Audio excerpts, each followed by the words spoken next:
उसके लिए मोक्ष की प्राप्ति सुनिश्चित है। हे प्रिय, मेरा यह दिव्यपुर गुह्य से भी गुह्यतर है। ब्रह्मा आदि देवता भी इसे महात्म को नहीं जानते हैं, इसलिए यह महान क्षेत्र अविमुक्त नाम से प्रसिद्ध है, क्योंकि नैमिष आदि सभी तीर्थों से यह श्रेष्ठ है।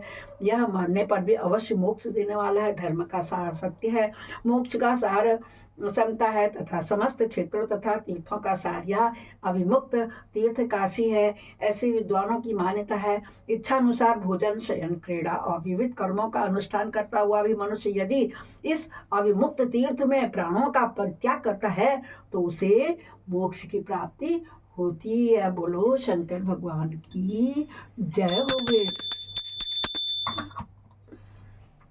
जिसका चित्त विषय में आसक्त है, जिसने धर्म की रुचि त्याग दी है, वह भी यदि इस क्षेत्र में मृत्यु को प्राप्त होता है तो पुनः संसार बंधन में नहीं पड़ता है। फिर जो ममता से रहित, धीर, सत्वगुणी, दंभहीन, कर्मकुशल और कर्तापन के अभिमान से रहित होने के कारण किसी भी कर्म का आरंभ न करने वाले हैं, उनकी तो बात ही क्या है, वे सब मुझ में ही स्थित है। इस काशीपुरी में शिव भक्तों द्वारा अनेक शिवलिंग स्थापित किए गए हैं। पार्वती वे संपूर्ण अभिष्टों को देने वाले और मोक्षदायक है। चारों दिशाओं में 5-5 कोस फैला हुआ यह क्षेत्र अविमुक्त कहा गया है। यह सब ओर से मोक्षदायक है। जीव को मृत्यु काल में यह क्षेत्र उपलब्ध हो जाए तो उसे अवश्य मुक्ति प्राप्ति होती है। यदि निष्पाप मनुष्य काशी में मरे तो उसका तत्काल मोक्ष हो जाता है, और जो पापी मनुष्य पाप करके मरता है यहाँ, वह कार्य भोग को प्राप्त होता है। उसे पहले यातना का अनुभव करके ही पीछे मोक्ष की प्राप्ति होती है। ये सुंदरी, जो इस अविमुक्त क्षेत्र में पाठक करता है वह हजारों वर्षों तक भैरवी यातना पाकर पाप का फल भोगने के पश्चात ही मोक्ष पाता है। 7 कोटि कल्पों में भी अपने किए हुए कर्म का क्षय नहीं होता है। जीव को अपने द्वारा किए गए शुभाशुभ कर्म का फल अवश्य भोगना पड़ता है।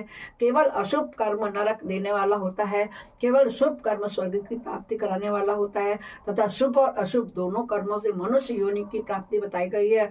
अशुभ कर्म की कमी और शुभ कर्म की अधिकता होने पर उत्तम जन्म प्राप्त होता है। शुभ कर्म की कमी और अशुभ कर्म की अधिकता होने पर अधम जन्म की प्राप्ति होती है। हे पार्वती, जब शुभ और अशुभ दोनों ही कर्मों का क्षय हो जाता है तभी जीव को सच्चा मोक्ष प्राप्त होता है। कौन कह रहा है? शंकर भगवान। किससे कह रहे हैं? पार्वती जी से। बोलो शंकर भगवान की जय होवे।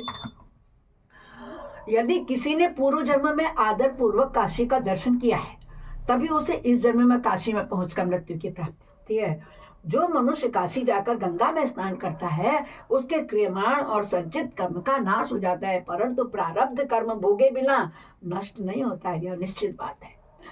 जिसकी काशी में मुक्ति हो जाती है उसके प्रारब्ध कर्म का भी क्षय हो जाता है। प्रिय, जिसने एक ब्राह्मण को भी काशीवास करवाया वह स्वयं भी काशीवास का अवसर पाकर मोक्ष का धाम होता है। सूर्य जी कहते हैं, हे मुनिवरों, इस तरह बाद में मैं काशी का तथा विश्वेश्वर लिंग का प्रचुर महात्म्य बताया जाता हूँ, जो सत्पुरुषों को भोग और मोक्ष प्रदान करने वाला है।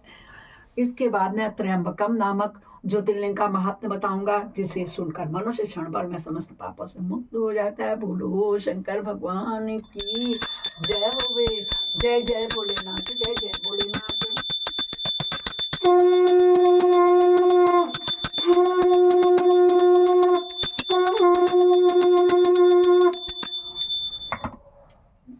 अपराध सहस्राणि क्रियन्ते अनिशम्य दास्यमिति मम त्वं क्षम्यस्व परमेश्वर। आवाहनं न जानामि विसर्जनं पूजां च न जानामि क्षम्यतां परमेश्वर। मंत्रहीनं क्रियाहीनं भक्तिहीनं सुरेश्वर, यद पूजितं मया देव परिपूर्णं तदस्मि। हे शंकर भगवान, हमारी पापों को, हमारे कष्टों को नष्ट करना, भूल चूक से भी गलती में जिंदगी में हुए दिन भर में उसे माफ करना। बोलो शंकर भगवान की जय। जिससे श्रवण कर मिट जाती है, जिसे श्रवण कर मिट जाती है जन्म जन्म की व्यथा, वही है शिव शंकर की कथा, वही है भोले बाबा की कथा। बोलो शंकर भगवान की जय होवे। जय जय भोलेनाथ, जय जय शिव शंकर भगवान की जय होवे।